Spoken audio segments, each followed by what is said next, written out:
નમસ્કાર, દૂરદર્શન સમાચાર સાથે હું રિયા ઉપાધ્યાય. સમાચારની શરૂઆત કરીશું મુખ્ય સમાચારથી.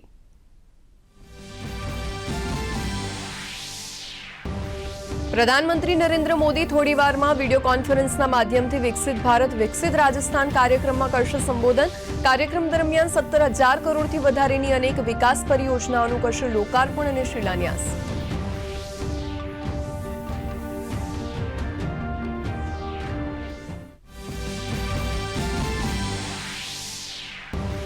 પ્રધાનમંત્રી નરેન્દ્ર મોદી આજે હરિયાણાના રેવાડીમાં 9,750 કરોડથી વધુની અનેક પરિયોજનાઓનું કરશે ઉદ્ઘાટન અને શિલાન્યાસ. તો ગુરુગ્રામ મેટ્રો અને એમ્સ રેવાડીની મુકશે આધારશિલા. સાથે અનેક રેલ પ્રોજેક્ટ્સનું કરશે ઉદ્ઘાટન.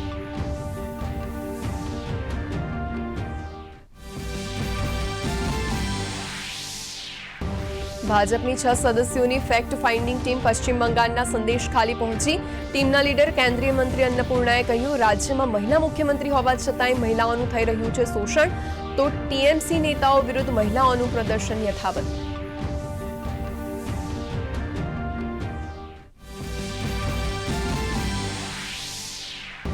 ખેડૂત પ્રદર્શન મામલે સરકારે આંદોલનકારી ખેડૂતો સાથે કરી બેઠક. કેન્દ્રીય મંત્રી અર્જુન મુંડાએ કહ્યું, સારા વાતાવરણમાં થઈ સકારાત્મક ચર્ચા. 18 ફેબ્રુઆરીએ ફરીથી થશે ખેડૂત પ્રતિનિધિઓ સાથે વાતચીત.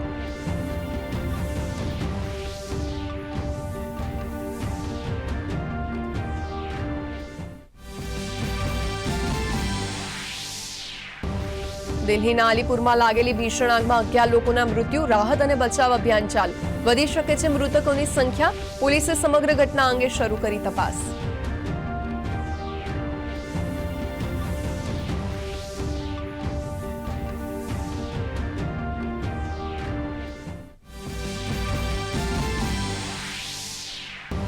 ગુજરાત વિધાનસભામાં આજે વન, પર્યાવરણ, ક્લાઇમેટ ચેન્જ સહિતના વિભાગના તારાંકિત પ્રશ્નોના અપાશે જવાબ. તો વિવિધ વિભાગોનો બજેટની માંગણીની થશે ચર્ચા.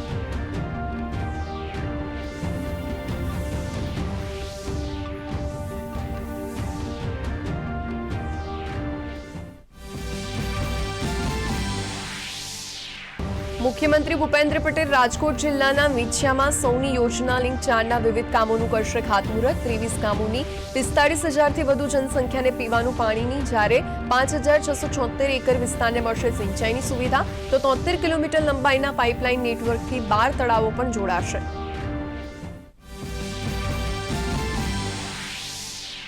પાકિસ્તાનમાં રાજકીય અનિશ્ચિતતા યથાવત. ઇમરાન ખાનની પાર્ટીએ સામાન્ય ચૂંટણીમાં કથિત ગોટાળા સામે 17 ફેબ્રુઆરીએ દેશભરમાં શાંતિપૂર્ણ વિરોધ પ્રદર્શનની કરી જાહેરાત.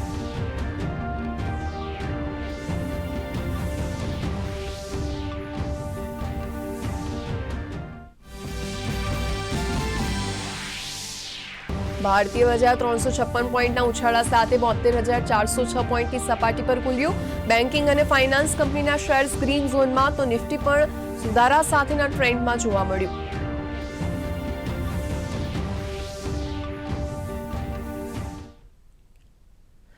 હવે જોઈશું સમાચાર વિગતવાર. પ્રધાનમંત્રી નરેન્દ્ર મોદી આજે હરિયાણાના રેવાડીની મુલાકાત લેશે. આ મુલાકાત દરમિયાન પ્રધાનમંત્રી મોદી 9,750 કરોડ રૂપિયાના ખર્ચે તૈયાર થયેલી શહેરી પરિવહન, સ્વાસ્થ્ય, રેલવે અને પ્રવાસ ક્ષેત્ર સાથે સંબંધિત કેટલીક પરિયોજનાઓનું ઉદ્ઘાટન અને શિલાન્યાસ કરશે. ત્યારબાદ PM Modi Gurugram metro rail પ્રોજેક્ટ્સની આધારશિલા રાખશે. આ પ્રોજેક્ટ્સમાં 5,540 કરોડ રૂપિયાના ખર્ચે તૈયાર કરાશે. આ મેટ્રો રેલ યોજનાની કુલ લંબાઈ 28 કિલોમીટર છે, જે મિલેનિયમ સિટી સેન્ટરના ઉદ્યોગ વિહાર ફેઝ 5 સાથે જોડાશે. પ્રધાનમંત્રી મોદી રેવાડીમાં અખિલ ભારતીય આયુર્વેદ સંસ્થાન એમ્સનો શિલાન્યાસ પણ કરશે. આ પરિસર 1,650 કરોડ રૂપિયા ખર્ચે 203 એકર જમીન પર બાંધવામાં આવશે, જેમાં hospital, medical college, nursing college હશે. આ સાથે તેઓ કુરુક્ષેત્રમાં નવનિર્મિત અનુભવ કેન્દ્ર જ્યોતિષનું પણ લોકાર્પણ કરશે. આ સંગ્રહાલય 17 એકર જમીન પર આશરે 240 કરોડ રૂપિયાના ખર્ચે તૈયાર કરાયું છે. આ ઉપરાંત તેઓ અનેક રેલ પ્રોજેક્ટ્સનું ઉદ્ઘાટન અને શિલાન્યાસ કરશે. સરકાર ખેડૂત આંદોલન અંગે વાતચીત કરવાના તમામ પ્રયાસો કરી રહી છે. ત્યારે ગઈકાલે રાત્રે કેન્દ્રીય કૃષિ પ્રધાન અર્જુન મુંડા, વાણિજ્ય અને ઉદ્યોગ પ્રધાન પિયુષ ગોયલ અને ગૃહ રાજ્ય પ્રધાન નિત્યાનંદ રાવે ખેડૂતો સાથે ત્રીજી બેઠક યોજી હતી. આ બેઠકમાં પંજાબના મુખ્યમંત્રી ભગવંત માન પણ સામેલ થયા હતા. આ બેઠક દરમિયાન લઘુત્તમ ટેકાના ભાવની ગેરંટી અંગે ચર્ચા કરવામાં આવી હતી અને શાંતિ સ્થાપવા સર્વસંમતિ દર્શાવવામાં આવી હતી। આ બેઠક બાદ કેન્દ્રીય કૃષિ મંત્રી અર્જુન મુંડાએ કહ્યું કે ખૂબ જ સારા વાતાવરણમાં સકારાત્મક ચર્ચા થઈ છે અને 18 ફેબ્રુઆરીએ ખેડૂતો સાથે ફરીથી વાતચીત થશે। संगठनों के बीच बहुत ही अच्छे माहौल में सकारात्मक चर्चा हुई है, पॉजिटिव चर्चा हुई है और किसान संगठनों ने जिन विषयों पर ध्यान आकृष्ट कराया है, संज्ञान में लेते हुए विस्तार पूर्वक चर्चा को हमने करते हुए अगली तिथि रविवार को शाम 6 बजे के लिए फिर से आगे की चर्चा को जारी रखेंगे। દિલ્હીના અલીપુરમાં એક કેમિકલ ફેક્ટરીમાં ભીષણ આગ ફાટી નીકળી હતી, જેમાં 7 લોકોના કરુણ મોત થયા હતા। આ દુર્ઘટના સર્જાઈ ત્યારે ફેક્ટરીમાં કેટલાક લોકો કામ કરતા હતા। આગ એટલી ઝડપથી પ્રસરી કે તમામ લોકો અંદર ફસાઈ જતા આગની ઝપેટમાં આવ્યા હતા। જો કે કેટલાક લોકોની શોધખોળ ચાલુ છે। આ દુઃખદ ઘટના ગુરુવારની સાંજે લગભગ 6 વાગે બની હતી। ક્ષણિકભરમાં આગે ભીષણ રૂપ ધારણ કરતા આસપાસની કેટલીક દુકાનો પણ બળીને ખાખ થઈ હતી।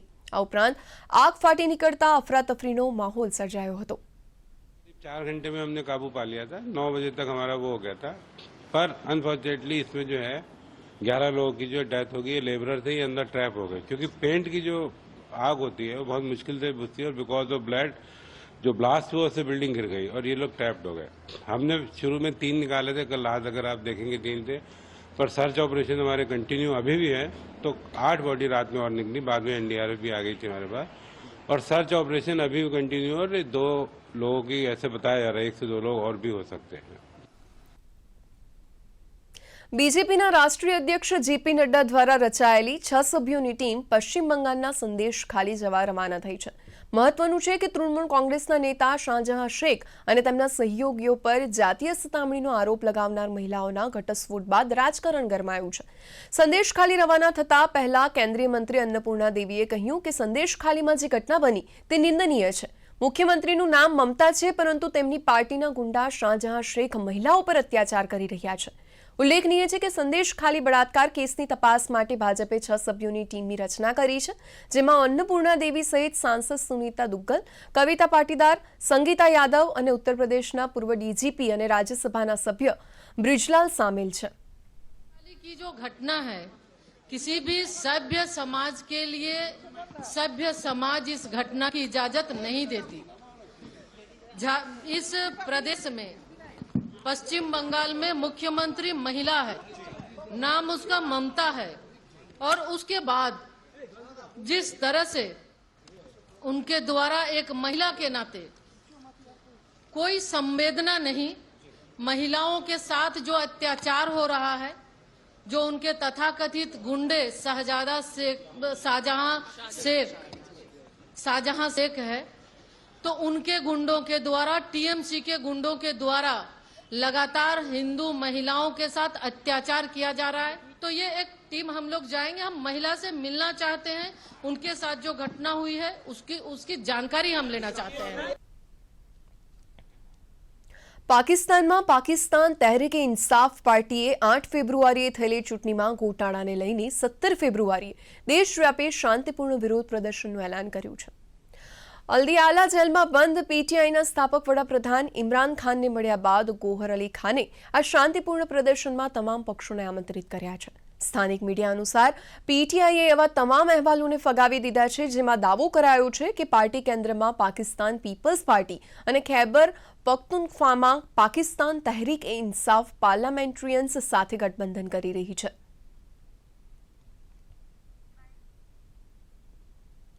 કારોબારી સપ્તાહના છેલ્લા દિવસે ભારતીય શેર બજાર પોઝિટિવ ટ્રેન્ડ સાથે ખુલ્યા હતા, જેમાં સેન્સેક્સ 356 પોઈન્ટના વધારા સાથે 72,406 પોઈન્ટ પર ખુલ્યો હતો, જ્યારે Tata Motors, Mahindra and Mahindra, Maruti Larsen and ટ્રુબો, Wipro, Hindustan Unilever, Tata Steel, TCS, ICICI Bank, Reliance, Sun ફાર્માના શેર ગ્રીન ઝોનમાં ખુલ્યા હતા, જ્યારે HDFC Bank, Axis Bank, ITC, SBI અને કોટક મહિન્દ્રા બેંકના શેર રેડ ઝોનમાં ખુલ્યા હતા. નિફ્ટી 22,020 પોઈન્ટ પર ખુલ્યો હતો, તો કોમોડિટી માર્કેટમાં સોના ચાંદીના ભાવમાં સામાન્ય વધારો જોવા મળી રહ્યો છે.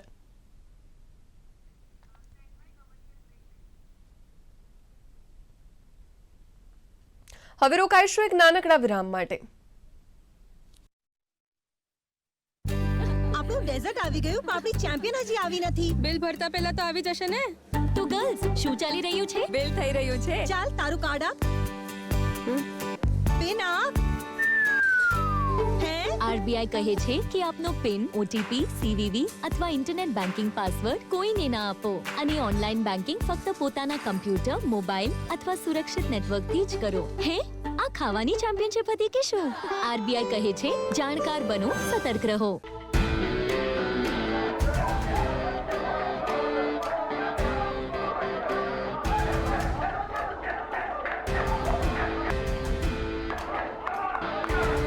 તમજી, મેં તમારી જેમ દારૂ નથી પીતા, દૂધ પીએ છે, ફળોના રસ પીએ છે. બસ આટલો જ ફેર છે નશાયુક્ત અને નશામુક્ત અવસ્થામાં. આવો આપણે સૌ સાથે મળીને આપણા ગુજરાતને નશામુક્ત ગુજરાત બનાવીએ, નશાબંધી અપનાવીએ. વિરામ બાદ આપનું સ્વાગત છે. સમાચારમાં આગળ વધીશું. મુખ્યમંત્રી ભૂપેન્દ્ર પટેલ આજે રાજકોટ જિલ્લાના વિછિયા ખાતેથી સૌરાષ્ટ્ર અવતરણ ઇરિગેશન યોજનાના લિંક 4ના ₹181 કરોડના કામોનું ખાતમુહૂર્ત કરશે. આ યોજના અન્વયે 4 લિંક પાઇપલાઇન મારફતે સૌરાષ્ટ્રના 115 જળાશયોમાં નર્મદા જળના સંગ્રહનું આયોજન છે. લિંક 4 દ્વારા પાછલા 4 વર્ષમાં રાજકોટ જિલ્લાના જસદણ, વિછિયા, ગોંડલ અને કોટડા, સાંગાણી એમ 4 તાલુકાના 37 ગામોના 155 ચેકડેમ, 14 તળાવ અને 7 જળાશયમાં પાણીનો જથ્થો ફાળવવામાં આવેલો છે, જેના પરિણામે સૌરાષ્ટ્ર વિસ્તારના 11 જિલ્લાઓમાં 6.5 લાખ એકર વિસ્તારમાં સિંચાઈની સુવિધામાં સુધારો થયો છે. આજે અંદાજે 73 કિલોમીટર લંબાઈના પાઇપલાઇન નેટવર્કથી 12 તળાવને જોડવામાં આવશે. એટલું જ નહીં, 23 જેટલા ગામોની 45,000થી વધુ જનસંખ્યાને પીવાનું પાણી અને 5,676 એકર વિસ્તારને સિંચાઈનું પાણી આ યોજના સંપન્ન થવાથી મળતું થવાનું છે. સાથે મુખ્યમંત્રી આજે નવનિર્મિત ITIના નવા બસ મથકની વિકાસ ભેટ પણ આપશે. આ પ્રસંગે મંત્રી કુંવરજી બાવળિયા, બલવંતસિંહ રાજપૂત, ભાનુબહેન બાબરિયા તથા રાજ્યમંત્રીઓ ઉપસ્થિત રહેશે.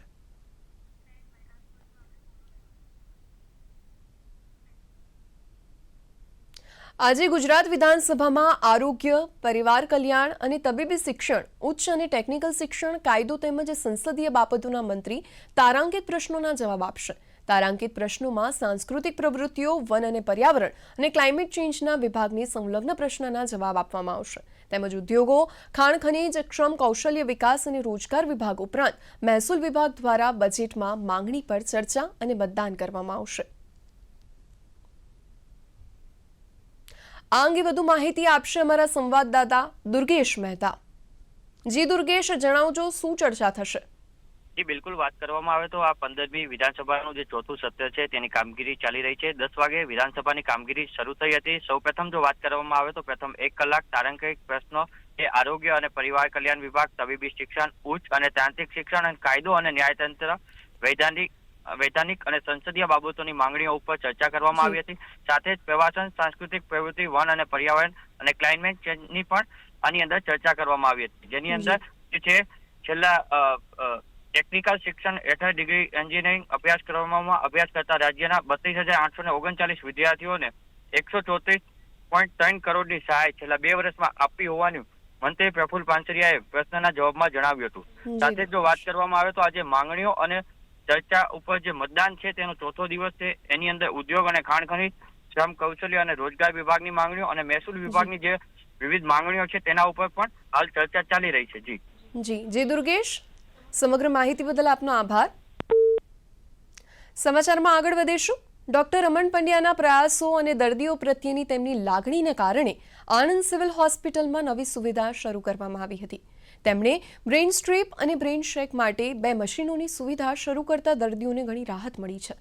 આ સુવિધા બહુ ઓછી સરકારી હોસ્પિટલમાં ઉપલબ્ધ છે. જો કે આ આધુનિક મશીનની સેવાથી દર્દીઓને જિલ્લા બહાર જવું નહીં પડે અને લાખો રૂપિયાનો ખર્ચ પણ બચી જશે.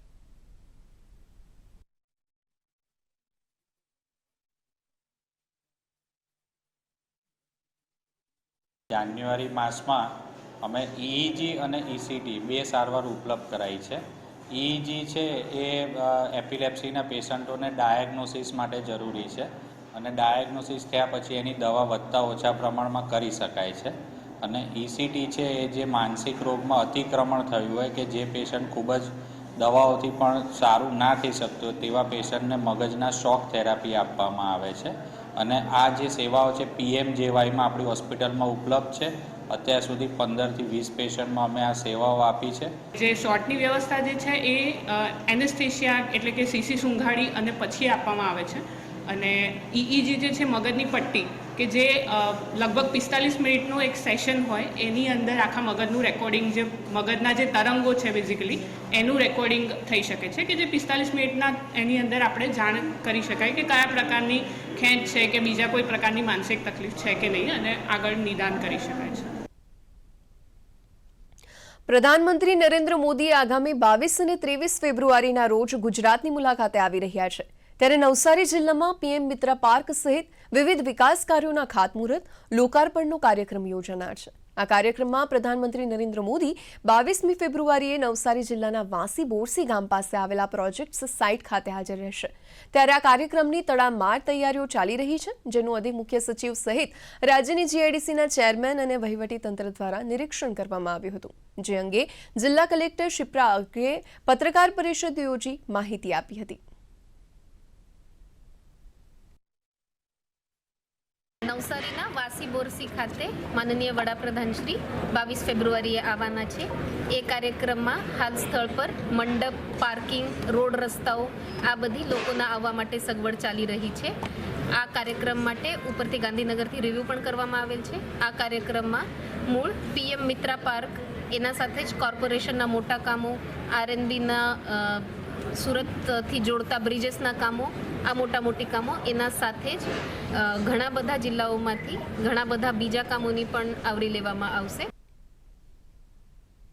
યાત્રાધામ અંબાજી ખાતે આજે ગબ્બર પરિક્રમા મહોત્સવનો છેલ્લો દિવસ છે. આજે મંત્રોત્સવમાં વિશ્વની સુખાકારી માટે મંત્રોચ્ચાર કરાયા હતા. આ અવસરે અમદાવાદના સોલા ભાગવતના ઋષિકુમારો તેમજ શ્રદ્ધાળુઓ પર ડ્રોન અને બ્લોર મશીનથી પુષ્પવર્ષા કરાઈ હતી. 51 શક્તિપીઠ પરિસર જય જય અંબેના નાદથી ગુંજી ઉઠ્યું હતું. તેમજ ઋષિકુમારો, ગુરુજનો સહિત ભક્તોએ ગરબે ઘૂમીને પરિક્રમા મહોત્સવનો આનંદ માણ્યો હતો. બીજી તરફ પરિક્રમાનો આજે છેલ્લો દિવસ હોવાથી અંબાજી મંદિરમાં ભક્તોનું ઘોડાપુર ઉમટ્યું હતું. તો ગઈકાલે CM ભૂપેન્દ્ર પટેલ તેમના મંત્રીમંડળ સાથે અંબાજી પહોંચ્યા હતા, જ્યાં તેમણે 51 શક્તિપીઠના વિવિધ મંદિરોના દર્શન કરવાની સાથે આરતીનો લાભ લીધો હતો.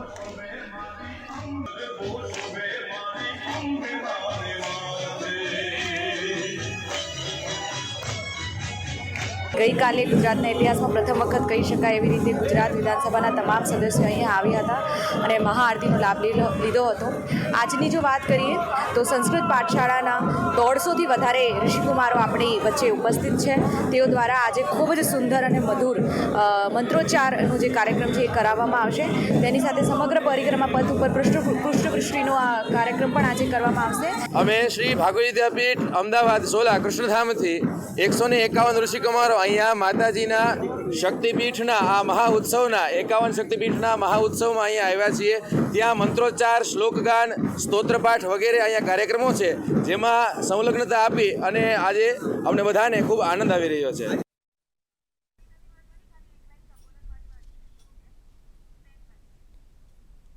પ્રધાનમંત્રી નરેન્દ્ર મોદી આજે વિડીયો કોન્ફરન્સના માધ્યમથી વિકસિત ભારત વિકસિત રાજસ્થાન કાર્યક્રમને સંબોધિત કરી રહ્યા છે. તો આવો નિહાળીએ જીવન પ્રસારણ. आप किस तरह हमें आशीर्वाद देने के लिए उमड़ पड़ते थे. आप सभी ने मोदी की गारंटी पर विश्वास किया। आप सभी ने डबल इंजन की सरकार बनाई और आप देखिए राजस्थान की डबल इंजन सरकार ने कितनी तेजी से काम करना शुरू कर दिया है। आज राजस्थान के विकास के लिए करीब 17,000 करोड़ रुपए के प्रोजेक्ट्स का शिलान्यास और लोकार्पण हुआ है।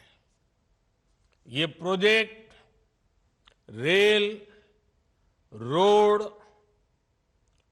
सौर ऊर्जा, पानी और एलपीजी जैसे विकास कार्यक्रमों से जुड़े हैं। ये परियोजनाएं राजस्थान के हजारों युवाओं को रोजगार देने वाली हैं।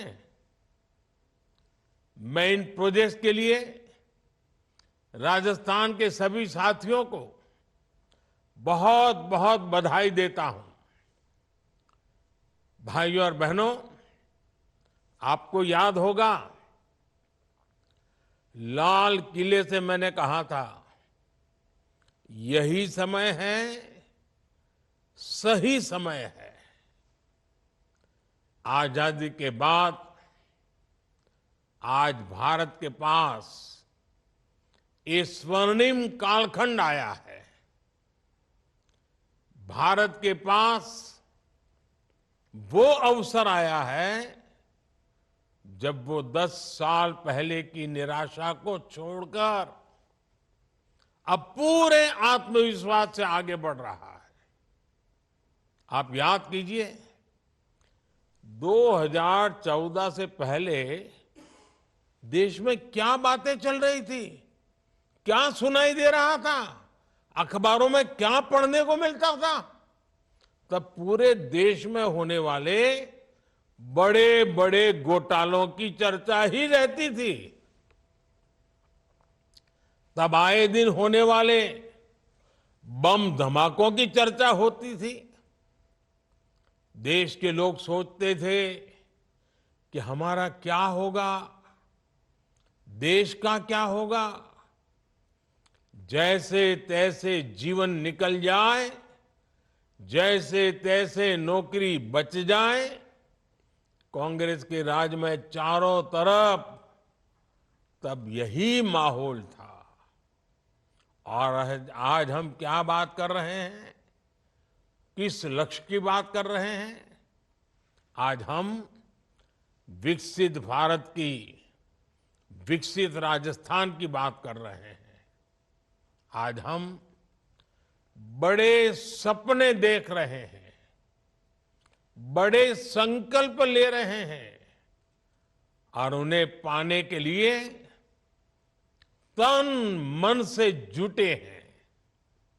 जब मैं विकसित भारत की बात करता हूं तो ये केवल शब्द भर नहीं है, ये केवल भाव भर नहीं है।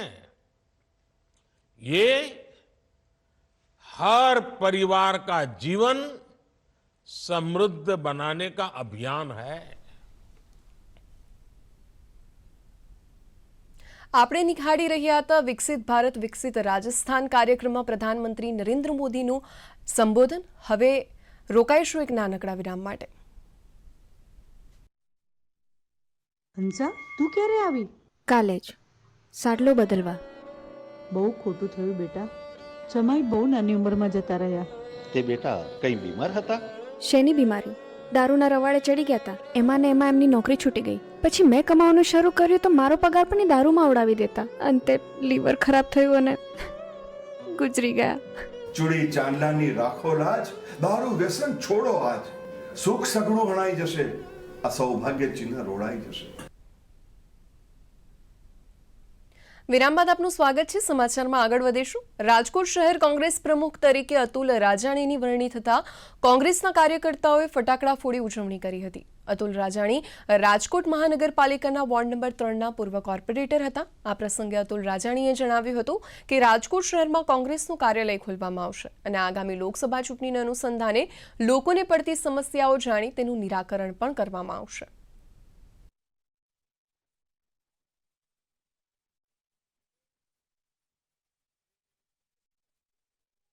ખાસ કરીને હું એક નાનો કાર્યકર તરીકે મારી જવાબદારી હતી કે વોર્ડ નંબર 3, 2 એની જવાબદારી, પણ પૂરા શહેરની મારી ઉપર જે જવાબદારી મૂકી છે એ બદલ કોંગ્રેસ પાર્ટીનો ખૂબ ખૂબ આભાર માનું છું.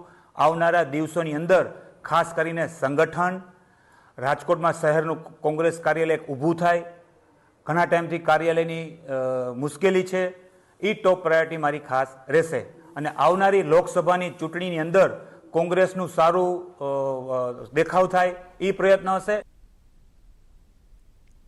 નર્મદાના દેડિયાપાડા તાલુકા પંચાયત પ્રમુખ સંજયભાઈ વસાવાની ઉપસ્થિતિમાં સેજપુર ગામે પહોંચેલી વિકસિત ભારત સંકલ્પ યાત્રાનું ગ્રામજનોએ ભવ્ય સ્વાગત કર્યું હતું. આ પ્રસંગે ગ્રામજનોએ સંકલ્પ રથના માધ્યમથી પ્રધાનમંત્રી નરેન્દ્ર મોદીના પ્રેરક સંદેશો અને સરકારની વિવિધ પ્રજાલક્ષી યોજનાઓની માહિતીસભર ફિલ્મ નિહાળી.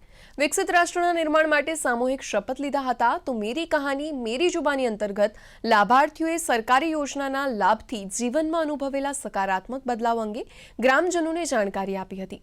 મહાનુભાવોએ લાભાર્થીઓને સહાય લાભોનું વિતરણ કર્યું હતું.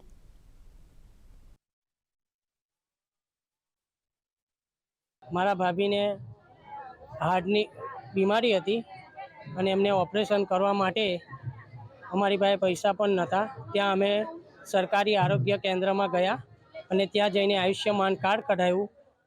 કાર્ડ કઢાવ્યા બાદ અમે વડોદરા બેન્કર હોસ્પિટલમાં એડમિટ થયા અને ત્યાં અમને 4 લાખ રૂપિયાની મદદ મળી. ત્યાં મફત સારવાર થઈ અને તે બદલ સરકારશ્રીનો ખૂબ ખૂબ આભાર. હવે જોઈએ કેટલાક મહત્વના સમાચાર સંક્ષિપ્તમાં.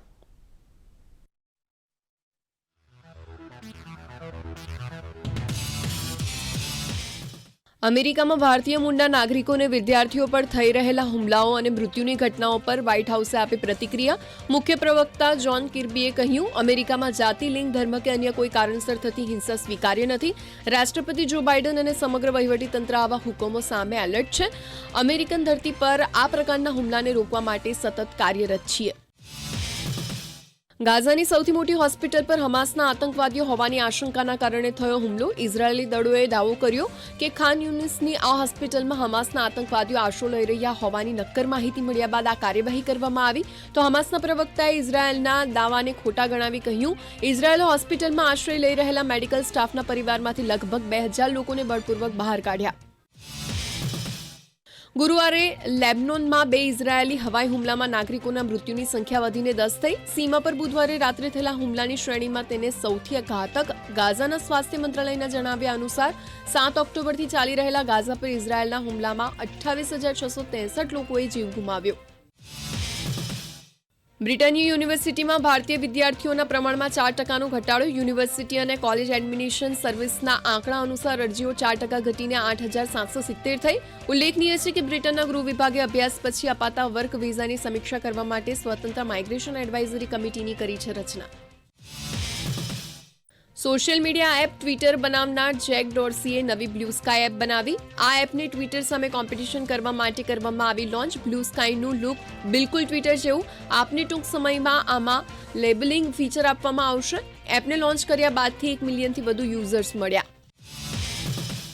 ગ્લોબલ માર્કેટથી પોઝિટિવ સંકેતો. એશિયન માર્કેટમાં 1.5% તેજી. ગિફ્ટ નિફ્ટી લગભગ 80 પોઈન્ટ વધી 22,100ની નજીક. ગઈકાલે અમેરિકાના બજાર રેકોર્ડ સ્તર પર થયા બંધ. ભારત અને ઇંગ્લેન્ડ વચ્ચે રાજકોટમાં રમાઈ રહેલી ત્રીજી ટેસ્ટ મેચમાં ભારતે પહેલા દિવસની રમતના અંતે 5 વિકેટે 326 રન બનાવ્યા છે. જાડેજા 110 અને કુલદીપ યાદવ 1 રને રમતમાં છે. ટોસ જીતીને પહેલી બેટિંગ પસંદ કરી ભારતીય ટીમના 3 ટોચના ખેલાડીઓ શુભમન, યશસ્વી અને પાટીદારના આઉટ થયા બાદ રોહિત શર્મા અને રવિન્દ્ર જાડેજાએ બાજી સંભાળી હતી. રોહિતે કેપ્ટન ઇનિંગ રમીને 131 રન કરી જાડેજા સાથે ચોથી વિકેટ માટે 204 રનની ભાગીદારી કરી. જોકે રોહિત શર્મા 133 રન બનાવી આઉટ થયો હતો. તો ઇંગ્લેન્ડ તરફથી વુડે 3 અને હાર્ટલીએ 1 વિકેટ ઝડપી. બીજા દિવસની મેચની શરૂઆતમાં ભારતે 2 વિકેટ ગુમાવી. જોકે બાદમાં રવિચંદ્ર અશ્વિન અને ધ્રુવ જુરેલની જોડીએ સારી ભાગીદારી નોંધાવતા હાલ 7 વિકેટના નુકસાને 382 રન થયા છે. આમ ભારત મજબૂત સ્થિતિમાં આવ્યું છે. ભારતના સુમિત નાગલે હોંગકોંગના સી વાંગને હરાવીને બેડમિન્ટન એશિયા ટીમ ચેમ્પિયનશિપની મેન્સ સિંગલ્સની ક્વાર્ટર ફાઇનલમાં પ્રવેશ કરી લીધો છે. સુમિત નાગલેએ સી વાંગને 6-2, 7-5થી હરાવ્યો હતો, જ્યારે ભારતીય મહિલા ટીમે હોંગકોંગને 3-0થી હરાવીને ઇતિહાસમાં પ્રથમ વખત બેડમિન્ટન એશિયા ટીમ ચેમ્પિયનશિપની સેમીફાઇનલમાં પ્રવેશ કર્યો હતો. સમાચારમાં હાલ બસ આટલું જ. નમસ્કાર.